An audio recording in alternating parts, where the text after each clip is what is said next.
அடுத்து நம்ம பார்க்க போகிற தலைப்பு முதல் ஆழ்வார் மூவர் பற்றி தான் பார்க்க போகிறோம். இந்த முதல் ஆழ்வார்கள் அப்படின்னு சொல்லப்படக்கூடியவர்கள் பொய்கை ஆழ்வார், பூதத்தாழ்வார், பேயாழ்வார். இதில் நம்ம முதல்ல பார்க்க போகிறது பொய்கை ஆழ்வார் பற்றி பார்க்க போகிறோம்.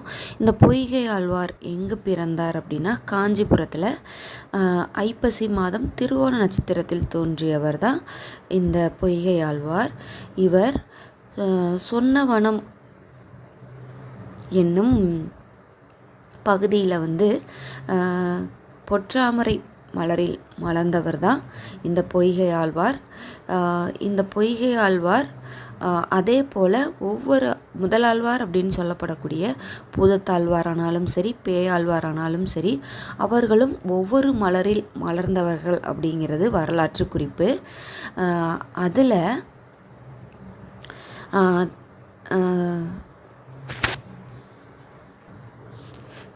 ஆழ்வார்கள் திருமாலின் கையில் உள்ள 6 ஆயுதங்களில் ஒன்றின் அம்சமாக பிறந்தவர்கள் தான் இந்த ஆழ்வார்கள் அப்படிங்கிறது வைணவ சமயத்தினுடைய நம்பிக்கையாக பார்க்கப்படுகிறது. இதன்படி இந்த பொய்கை ஆழ்வார் பஞ்சஞ்சன்யம் எனப்படும் புனித சங்கின் அம்சமாக தோன்றியவராக கருதப்படுகிறார். வைணவ இலக்கியங்களின்படி என்ன சொல்கிறாங்க அப்படின்னா, திருக்கோவிலூரில் ஒரு வீட்டில் மழை பெய்யறனால மூவரும் என்ன பண்ணுறாங்கன்னா, அதாவது முதலாழ்வார்கள் அப்படின்னு சொல்லப்படக்கூடிய மூவரும் என்ன பண்ணுறாங்கன்னா, தனித்தனியே மழைக்காக ஒரு இடத்தில் ஒதுங்குறாங்க. அப்படி ஒதுங்கும்போது அந்த இடத்துல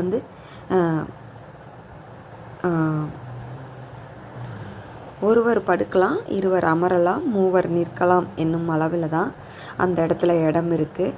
அப்படி இருக்க அந்த இடத்துல மூவரும் இருக்காங்க. அதாவது பொய்கை ஆழ்வார், பூதத்தாழ்வார், பேயாழ்வார் மூவரும் இருக்க, 4வதாக இந்த திருமால் என்ன பண்ணுறாருன்னா அந்த இடத்துக்கு அடைக்கலமாக போகிறாரு.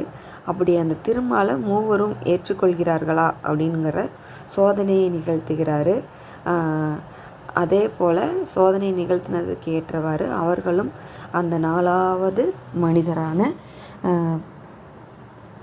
பெருமாளை ஏற்றுக்கிறாங்க. அப்போ அந்த 4வது மனிதருக்கு அந்த இடத்துல இடம் வேணும் இல்லையா? அதனால் என்ன பண்ணுறாருன்னா பெருமாள் அதற்கு தகுந்த அந்த இடத்தை உண்டு பண்ணி ஒரு அதிசயத்தை நிகழ்த்தினார் அப்படிங்கிறது வரலாறு சொல்லுது.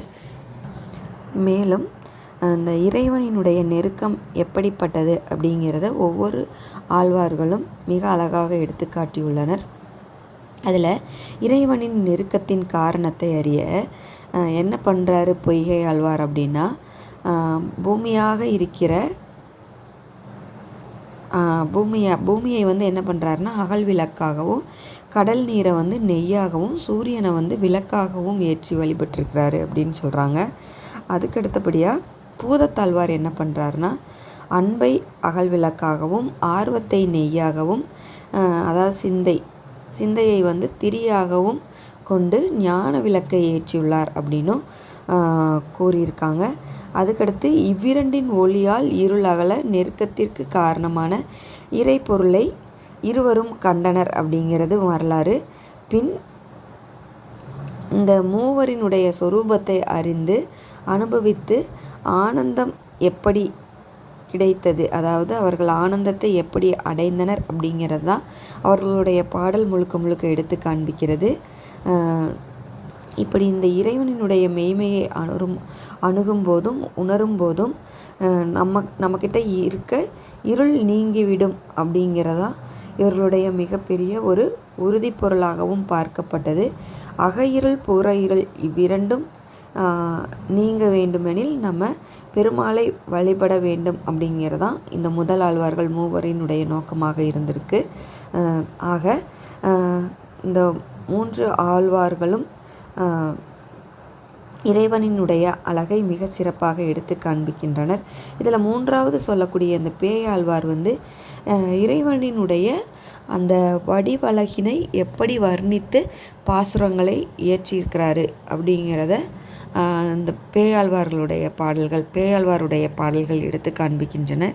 இப்படி மூவரும் ஒவ்வொரு வகையில் இறைவனை உளமுருக எப்படி எடுத்து காண்பித்துள்ளனர் அப்படிங்கிறதான் இதுவரைக்கும் நம்ம தெரிஞ்சுக்கிட்டோம். நன்றி.